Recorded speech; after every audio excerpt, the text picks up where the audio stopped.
അച്ഛാ, നമ്മളെ ഏറ്റവും കൂടുതൽ സ്നേഹിക്കുന്ന ആൾക്കാരായിരിക്കും നമ്മളെ ഏറ്റവും കൂടുതൽ തള്ളി പറയുന്നത്.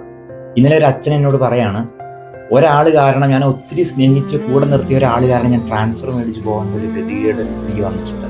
എൻ്റെ ഇത്രയും നാളത്തെ ഇടവക ജീവിതത്തിൽ നമ്മളെ ഒരുപാട് ചിരിച്ചു കാണിച്ച് സ്നേഹിക്കുന്ന ആളുകളൊക്കെ തന്നെയായിരിക്കും നമ്മളെ തള്ളി പറയുക. കൊച്ചച്ഛനായ എന്നോട് ഈ പ്രായമായ വൈദികനൊരു ഉപദേശം എന്നോണം പറഞ്ഞു തരികയാണ്, അച്ഛാ, ഒരുപാട് സ്നേഹം കാണിച്ച് അടുത്തു കൂടുന്നവരെ അച്ഛൻ ഒത്തിരി അധികം ശ്രദ്ധിക്കണം, അവരെ സൂക്ഷിക്കണം. പലപ്പോഴും ഞാൻ ശ്രദ്ധിച്ചിട്ടുള്ള ഒരു കാര്യമാണ്, വികാരിച്ചന്മാരുടെയൊക്കെ അടുത്ത് ഇങ്ങനെ കമ്പനി കൂടിയും പൊക്കി പറഞ്ഞും സൂചിപ്പിച്ചും ഒക്കെ നടക്കുന്ന ചില മനുഷ്യര് മാറി നിന്നിട്ട് വികാരിയച്ഛന് തെറി പറയുന്നത് ഞാൻ കണ്ടിട്ടുണ്ട്. എല്ലാ ചിരിയും ചിരിയല്ല, ചിരിക്കുന്ന പല്ലുകൾക്കുള്ളിലും കടിച്ചമർത്തുന്ന ദേഷ്യം കൂടി ഉണ്ട് എന്ന് മനസ്സിലാക്കണം. എന്തിനാണ് നമ്മൾ ഇങ്ങനെ കപടരായിട്ട് മാറുന്നത്? ശരിക്കും നമ്മളോട് ആത്മാർത്ഥമായിട്ട് സ്നേഹമുള്ള ആളുകൾ നമ്മുടെ അടുത്തെന്ന് പറയും, ദേ ഇന്ന കാര്യം ശ്രദ്ധിക്കണം കേട്ടോ. അതെ, കുറവുകളെ തിരുത്തുന്നത് സ്നേഹമുള്ളവരാണ്.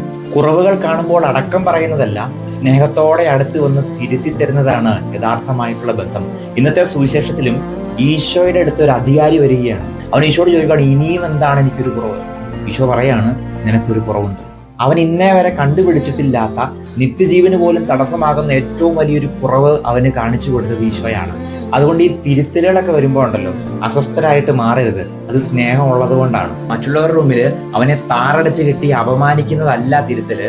നീയും അവനും മാത്രമായിരിക്കുമ്പോൾ സ്നേഹത്തോടെ അവന്റെ കുറവുകളെ അവന് പറഞ്ഞു കൊടുക്കുന്നതാണ് യഥാർത്ഥമായിട്ടുള്ള തിരുത്തലും സ്നേഹവും സൗഹൃദവും.